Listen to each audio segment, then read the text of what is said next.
Well, I was saying this to Will earlier. The NBA seems like well, it's no mystery. It's lost a little bit of momentum with its viewers and casual fans and such. Although, did you see the Blazers viewers? I did see that. Massive bump. So That's really interesting, and maybe that's worth just diving into here for a second because I know that I sent this to you a couple days ago when we thought we were going to do a show, and then we had our show canceled. But yeah, we got local TV numbers in so far for the season, according to I believe Sports Business Journal. yeah, because the NBA viewers for years, it's not going great. The league is not. It's not the NFL right now. No, it's going the other way. In fact, that your diehards. Any league, your diehards are going to watch. Yeah. Your diehards will be your diehards. It's what you do with the casual fan and whether you can capture them on a regular basis. And the way the NBA has been going, all the three-pointers, I mean, you can point to a lot of different things, and it is a collection of different parts that are making it this way. Yeah. But especially for the Blazers, viewership had been way, way down. And last year, when they were over on Root, and they were on, I think it was their second year on Root, and they had done, sometimes you couldn't find them, or they were on a Root Plus, or they were being preempted by the Kraken, and they were bad. They were winning, 22 games or whatever it was. Like the numbers absolutely cratered. Depending on which one you looked at, it was between 60 and 70% of their audience had gone away. Yes. I mean, it's brutal. And we knew that once we saw that, like, things were going to change. And I know it hasn't been exactly smooth with the rollout, but it's readily available now. And their numbers are up over 60% now. It's the biggest jump of any local viewership for any NBA team. And so, yeah, of year-over-year gain, Portland is number one. 68% they're up, ahead of the Mavericks, 58%. That's going to be going down. Oh, yeah. The Cavaliers, 57%. Thunder, 55%.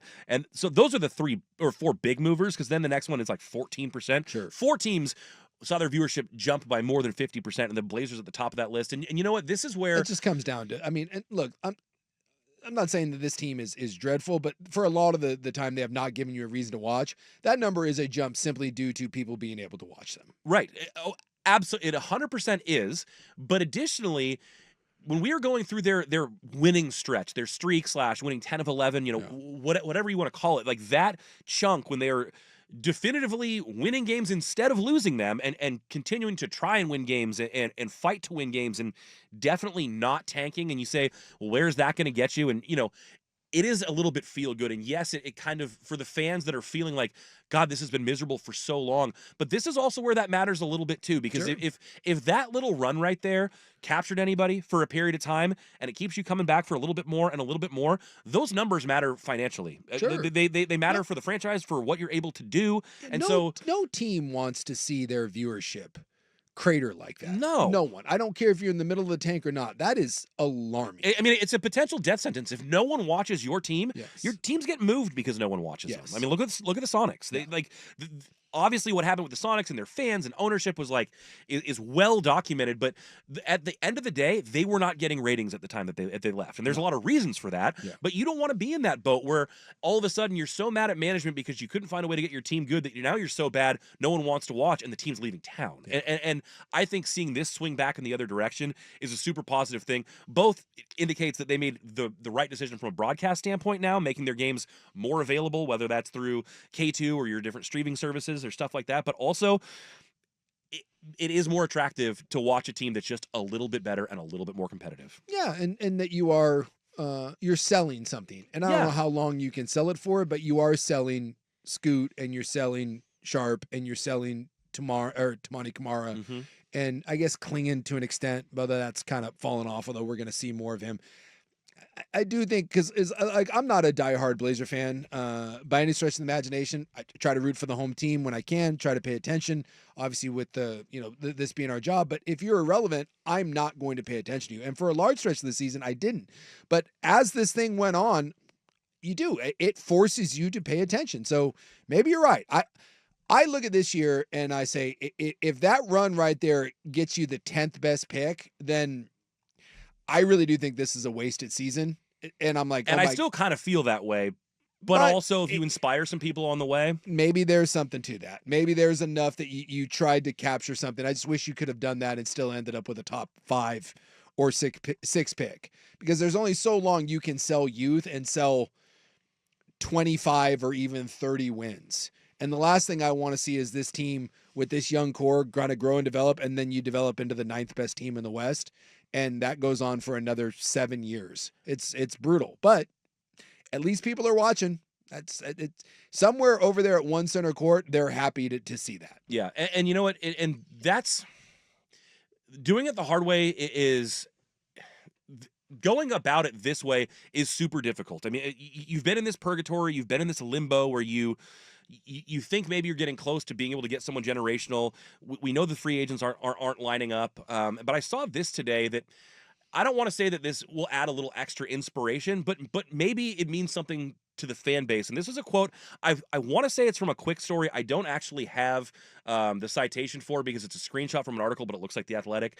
And it says it's a quote from Suke. He says, "I haven't told anybody this, but me and he's talking about Tumani Kamara. We've told each other we are going to do this. We are going to be great together, and we're going to do it here in Portland. We haven't told anybody, but we have those conversations." Added Kamara, we've said more than once. We keep saying we are going to figure it out the hard way, and we're going to do it here. That's something that stuck with us. Well, that's cool to hear, but at the same time, okay. Thanks, Scoot. Like, you're going. What does that even mean? And by the way, let's be fair. I think it means I'm not going to try to jump ship at the first opportunity, which who knows? Maybe they are anyways. Do you have a bunch of opportunities? First off, I'm gonna go to that lake. I like Scoot, and I think he's fun. He's got a big personality, and he appears at least to have figured something out, right? I mean, he's still coming off the bench, but for the first time in his career, he looks like an NBA player. But this idea that he's going to figure it out and they're going to do it here, cool. That's awesome. If you could actually better than your players wanting to leave, I suppose. Yeah, if you could go ahead and become a starter and then be consistent and do like Tumani. God, I always struggle with his name. Tumani Kamara, at least to me, he's the one guy, and I'll give you Sharp on that too. They both look like they will be here and be key figures. Mm-hmm. But no, there is not a single, this is what I've said for the last year, there's not a single pillar anywhere on this team. No. Not one. Yeah, Kamara, you might have a couple pieces. Kamara is a piece. Yeah. There is not a team in the NBA that wouldn't want him on their team. And if that is your third or fourth best player, that is your 3-and-D guy, Tayshaun Prince, or he's if you your will, super sub. Maybe he's your sixth man off the bench, something like that. Phenomenal. But that doesn't win Jack S. Yeah. And it's like the same thing with Shaedon Sharpe and Scoot. Both of those guys show flashes. Yeah, if Scoot's averaging 30 and 10 and doing this on a team that's really bad, it's one thing to say that. But, like, you're still, and I don't want to say just a guy, you're still just a guy coming off the bench doing this. And averaging 13 and 5 and 4. You know how many guys in the league? I mean, I hate to say this, but, like, Anthony Simons is a guy. He's just a guy. He's a nice player, and he makes a good chunk of money. Anthony Simons is not a needle mover in any stretch of the imagination. And who's their best player right now on this team? Anthony Simons. Yeah. He's their best player. Mm-hmm. And Anthony Simons is the definition of, he's a guy. He's just he's a bucket. He's a bucket. But I'm not going to say there's 1,000, but there are so many guys in this league that are capable of generating 19, 5, and 4. Yeah. And they're just there. And they mean nothing. They just, it's welcome to just treading water. And so that's the part that I get a little frustrated with, is that when you see Scoot's emergency, you see Sharp, and I've heard this about Anthony Simons for years too, that people all those years ago, oh no, dude Simons is going to be a dude, man. He's going to be the guy. Oh, they know, but Brandon Roy, or not Brandon Roy, but Damian Lillard took him under his wing, and they know how good he can be. And wasn't there, like, for Shaedon, there was like little baby Kobe stuff going on? Yeah, baby Kobe stuff. And it's like, really? That, and again, maybe I'm wrong. Maybe 3 years down the road, this is completely different. And Scoot is Westbrook, and he's winning MVPs, and he's averaging triple doubles, and maybe Sharp does grow up and to be but neither one of these guys even starts right now. And so this idea that somehow this development that they've taken is you don't need any more draft picks, and just let this core grow. Oh man, stuff like that just makes me want to put my head through a wall. See, guys, I just took it as solid players don't lead you anywhere in this league. You need really, really, really good all-star level players. And even then, nothing's guaranteed. Yeah. And right now, there's not a single one anywhere near this roster. So for people that are saying, oh, just let this team grow and develop and it's not about getting picks, And I don't. I just can't get on board. I with can't that. go that far. And I thought the comments by Scoot and Kamara were more along the lines of not like, hey, like we've got the goods to make this happen, but like we know stuff's bad right now. We're committed to making it work, and that I appreciate. I mean, I do appreciate that, but I don't know. Is there any other young guy in the league right now that isn't being like, you know what, I'm going to try. Yeah, I'm going to try to make this work. You know, but again, I look at like De'Aaron Fox, who is a really, really good player in this league. Better than anything that we've got to offer right now. Yeah. What did he mean in Sacramento? Nothing. Nothing. A playoff appearance or two? Yeah. How many young guys around the league are like that, you know, make an all-star team? And by the way, we're nowhere near making an all-star team for any of these people, and they just end up being things. So Brandon Ingram's another one of those. He's been bouncing around. He just got $120 million from the Raptors to go be, you know, I saw somebody say, if you need 18 to 22 points, Brandon Ingram is your guy. If you need 35 to 40 points, Brandon Ingram is not your guy. I mean, like, you're always going to get it. Scoot's averaging 12 and 5. Yeah. Which is, again, it's awesome that you see the growth and development. And hopefully towards the end of this year, he gets a chance to come back from the ankle and he ends up starting. Because if you're telling me that the goal is to make him your backup point guard, okay. So now we're hearing from our backup point guard that we're going to do it here. No, I don't want to hear that from the backup point guard. I need to hear that from the starting point guard. I need the starting point guard to average more than 12 and 5. Otherwise, you're a starting point guard in the league that averages 12 and 5, which is, I'm guessing, just about every starting point guard in the league that gets you nowhere.